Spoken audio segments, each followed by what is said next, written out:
I didn't expect Istanbul to change me.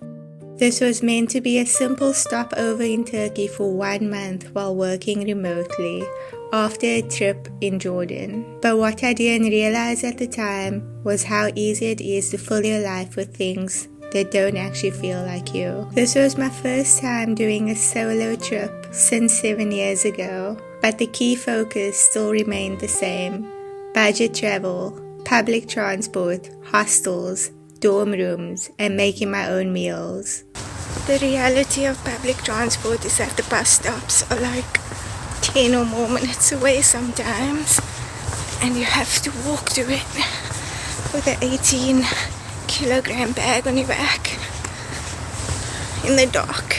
Seriously though, the way I traveled involved me packing 8 packets of 2-minute noodles, bringing a bag of instant coffee, Future Life porridge, and a portable foldable kettle. That's me in a nutshell. I want to be able to travel for an extended period of time without rushing through it, and not feeling a hard knock to my finances after my trip. What I spent during this 1 month of traveling was only slightly over my average monthly budget back home. I honestly loved my time in Istanbul. I would spend it walking around after work, finding parks to relax in, cats to rub, and enjoying picnics under trees with a book. Nearly every day I would take a ferry to nowhere and just explore until the sun started to set, and then do it all again the next day. The only difference on this solo trip compared to all the others I had done was that I saw it as an opportunity to get content to create my first video for my YouTube channel.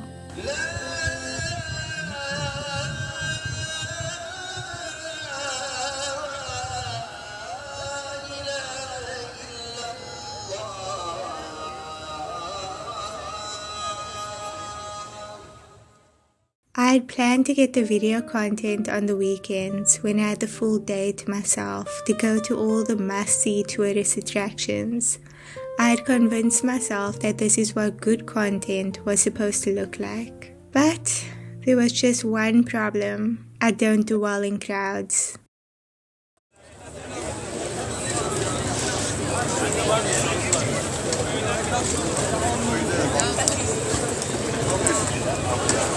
The first weekend came, and I pressed the record button, going to the Blue Mosque, the Grand Bazaar, and Tuscan. I couldn't even vlog because I hated the environment so much. There's just something about crowds that feels a bit too much. Like everyone is moving, but no one's really present. Like they're all in some wild psychosis. Just bodies without souls. I thought I would be able to push through that here. I was literally forcing myself into these environments for the sake of content. I couldn't speak to the camera. I couldn't pretend that I was excited about what I was seeing. Instead of feeling inspired, I felt overwhelmed, shut down, and honestly a bit defeated.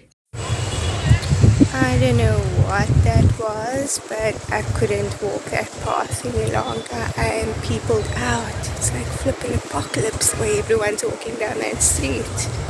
Another work week passed, and I came to a realization that if I couldn't get through the tourist attractions that was free, do I really want to commit myself to go to tourist attractions that required me standing in long queues and paying for tickets to enter, to surround myself with tour groups speeding past me to take their photos and race on to the next attraction? The reality was, nobody expected anything of me, yet I carried this pressure to do right by them by creating this Turkey travel video that they probably don't need in their lives and may never watch. I was simply forcing myself into environments that did not align with who I am. It's a habit many people have, the habit of putting others first, of shaping yourself into what you think will be accepted, and of choosing what is expected over what actually feels right. People-pleasing doesn't always look obvious. Sometimes it looks like being easygoing, adaptable, or low maintenance. But underneath, it's often fear. The fear of not being liked, the fear of being judged,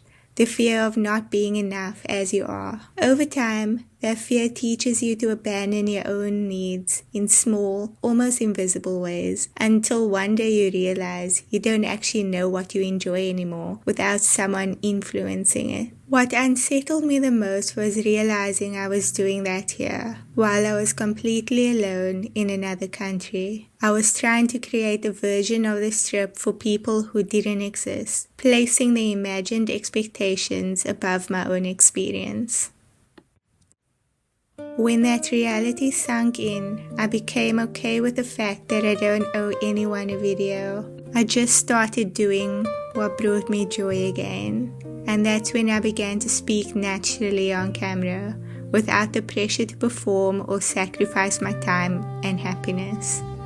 This video is a video I'm making for myself, as a reminder that I don't need to change who I am to be accepted, even if I think I'm going to be watched, judged, or disliked. I don't need to sacrifice myself in order to potentially be approved by others. These are stories created in my head. And what's the point if the end result makes me miserable for not being true to who I am? So I stopped. I stopped trying to follow the plan and let go of the idea that I needed to create certain kind of content. Instead of forcing myself into places that drained me, I started choosing what feels good again. I'm in paradise. I'm literally on an island in paradise. This is incredible.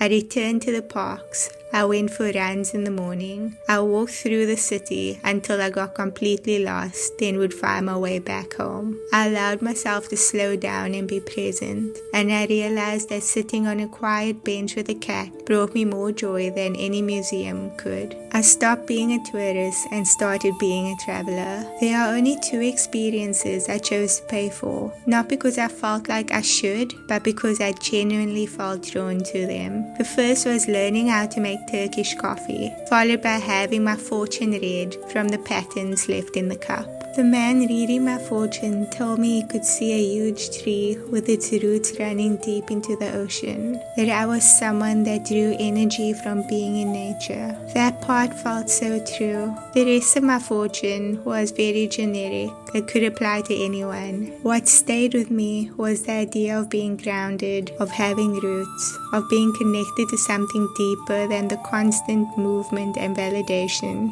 The second activity was the whirling dervishes. I've always been drawn to things that felt slower and more intentional, and this felt like something I needed to experience. They whirl as a form of prayer, a way of letting go of the ego and returning to something greater than themselves. One hand faces the sky to receive, the other faces the earth to give back. As I watched them, I found myself wondering if they understood something about life that the rest of us were still trying to figure out. Something about letting go, about surrender, about not needing to hold on so tightly to identity or expectation. And then, after it ended, I saw them outside, in their ordinary clothes, making their way to the tram like everyone else. And I realized they're not separate from the rest of us. They're just human too, navigating life, working, thinking, feeling, just like I am. What brought me the most joy in Istanbul was the cats. I don't feel like the cat situation gets spoken about enough. Cats are everywhere in Istanbul. They are clean and they are well looked after by the locals. You will find cats sleeping on shelves in stores, bowls of cat food and water outside homes and shops, and little cat homes along the side of the street, and around the corner you can expect to find a cat. They belong to everybody and cared for by everybody. They are not scared of people. Everyone is living in harmony, and it is by far my most favorite part of Istanbul. My second favorite thing was waiting at the bus stops, changing to connecting buses, and taking the night buses, trams and ferries. Just sitting there, doing nothing, but still going somewhere. I'm just existing while the world carries me somewhere new. I'm not required to be productive or presentable or interesting. I'm just moving forward towards a next experience and what may come with it. I'm I've been at the bus stop for 10 minutes now. The first bus that I should have taken just passed, but it was super full, so I didn't get on it because major inconvenience. So I'm gonna wait here. I'm gonna wait here a little bit longer to see if I can get the next bus or the bus after that, just like a bus that's not as full, so that I can like put my bag down, at least stand comfortably and not be an asshole to everyone knocking in with my bag. This trip made me realize that growth is not about becoming someone new. It's about returning to yourself. It's about noticing the ways that you have learned to shrink, to adapt, to perform in order to feel accepted, and slowly choosing to let those patterns go. It's about understanding that your self-worth is not something you have to earn through productivity, approval, or how well you fit into spaces that were never meant for you. Because the moment you stop trying to be who you think you should be is often the moment you finally begin to feel at home with who you really are.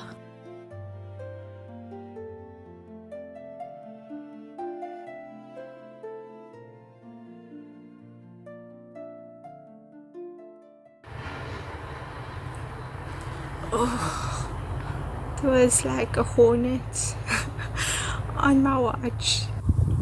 So just to actually get back on point of the purpose of this video, like holy shit, I'm making a YouTube video. It's also been a goal for so long, but I always had this fear of talking on camera, of talking in general. I mean, who am I to be making a video? Before I even traveled to Turkey, I packed all of these fancy clothes and even brought rollers and hairspray and makeup because I felt like I need to look a certain way and be at a certain standard in order to make a video and post it. But it's not who I am. Some girls just wear the same clothes whole week and it's fine. Like literally, I brought so much stupid outfits so that I can look cute on photos, and I'm just wearing my black leggings, my hiking boots, and like basically black t-shirts every day. This is day 3 of the same friggin' outfit. My bag weighs so much, and it's just not practical for walking long distances and just being comfortable. I feel like talking a lot. I'm gonna miss this.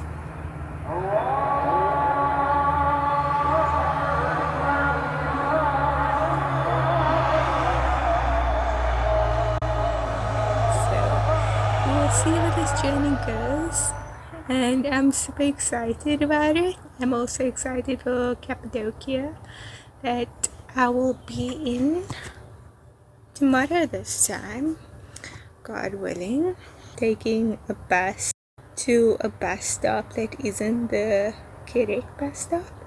So from there I'm gonna have to take another bus or a taxi. I'm hoping I would meet someone that made the same mistake and we can like just figure it out together, but if not, I'll be fine. That's sort of the joy of traveling.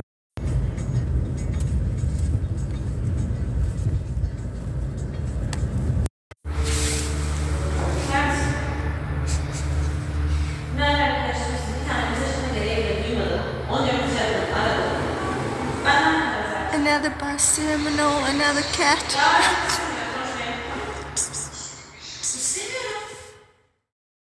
In my next video, we have some unforeseen delays entering Cappadocia. The bus was cancelled. All while continuing shedding layers of expectation and allowing my authentic self to come out of the shadows and explore this beautiful country with a childlike sense of wonder. Bye.